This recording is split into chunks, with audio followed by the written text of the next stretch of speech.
Every culture has their own take on family gatherings and the special effects that these family gatherings have. In the Armenian culture, the way that we gather and create these special bonds is done through barbecuing. Every culture has a special tradition that is passed down throughout generations and will continue to be passed down for generations to come. In the Armenian culture, this our way of our tradition, I guess you could say, is meat, cooking and eating meat. And yeah, just small pieces of animals cooked and served for our empty bellies to consume and our watering mouths to, fill. But not all the fun is actually done during the consumption of the food. Most of it is actually done during the preparation. And these gatherings usually they happen about once a week. I mean, we like to meet up, Barbecuing is such a simple act, yet it could have an everlasting effect on the people that are involved in it, and based upon the memories and bonds they've created throughout that time. For most Armenians, a barbecue is something they're really, really looking forward to, just so they could get together with their girlfriends or, family or anything. Barbecuing, as I said, is such a simple act, yet it does have many aspects to it, such as, not only the preparation of the food, but also the physical aspects. But for right now, we're just gonna focus on the what is happening between everybody during the preparation of the food. So for the men, all the older men, obviously they believe they're the best. They believe that they cook the meat the best. It looks the best. It tastes the best. Whatever. But this barbecue is almost like an ongoing competition for all of them, just so they could look forward to something at the end of the week. The act of competing with family, it's electric, yet it is it's ridiculously and freakishly binding on a whole nother level. I mean, most people would believe that it's gonna tear them apart rather than bring them closer together, yet it does the exact opposite. When one of the men notices that their meat was missing something, either in taste or look or just the finesse of cooking the meat, they will ask the others for help and seek guidance for what they're missing on their meat. And this also corresponds to when they're missing something in their personal life or in work. So it creates a nice little bond between the males where they don't have to feel embarrassed or locked away from their friends when they're feeling something such as like feelings, because so they can open up to their male friends or their brothers or sisters or anyone without feeling ashamed because of this simple little act of comparing meats. While the men are eagerly waiting for the weekend to come up to barbecue, the women are waiting for something else. But nonetheless, they are waiting for the weekend to come up. Like I stated before, the women aren't waiting for the weekend to come up so they can compare meats. Although they would just like it for the men to stop competing with each other and just let them eat.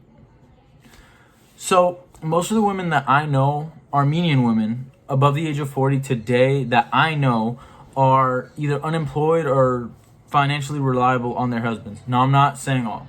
Okay, let's just get this straight. I'm not saying all. My mother is very individual and she is very independent and reliable on herself. And I know she's not the only one. So, like I was saying, these women have a lot of time on their hands and a lot of time with their children, raising them to be the proud and independent adults of the future. So while they're being stressed all week with raising their children, this weekend is kind of their time to unwind with their fellow and relatable girlfriends over just a simple glass of wine. So they will be talking about something so simple, like what their kids did over the weekend or some of the newest music that they found through Instagram. I mean, it's so simple. Yet you wouldn't believe how tight these women's relationships are with the other women in the group. They could go into this barbecue with family problems and talk it out amongst their girlfriends, and with just a simple conversation overcome problems that they could have believed were Jurassic. But they come out of that barbecue full and ready to better their home lives. Like, over just a simple conversation. Now, let's not forget about the children. And when I say children, I'm speaking under the age of 14. First of all, the reason I state 14 as the cutoff age is because at 14, you're just about to enter high school or you're already in high school and you're learning to be a man with the flame. You're the one who's being prepped and readied to cook the jaw-dropping and mouth-watering meat that everybody's waiting for. So for the children, they're usually outside in the yard or in the pool or inside causing chaos somewhere, right? And they still leave these barbecues crying because they don't want to leave.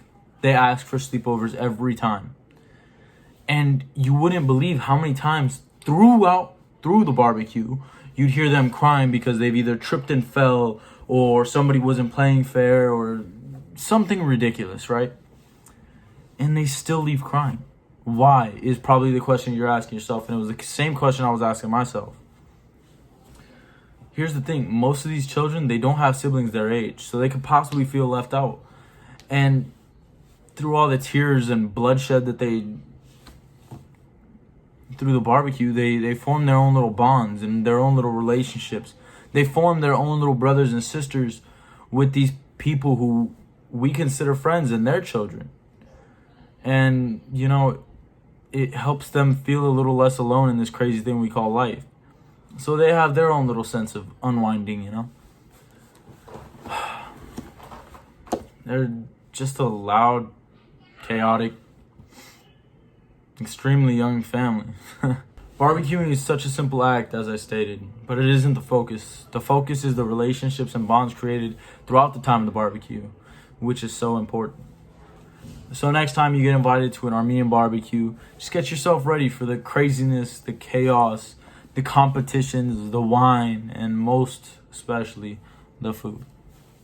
But I assure you, you won't walk out the same way you walked in. You could walk in a complete stranger and you'll leave a part of a brand new family who's expecting you next week and for the weeks to come, of course. So don't disappoint, and everybody, cheers.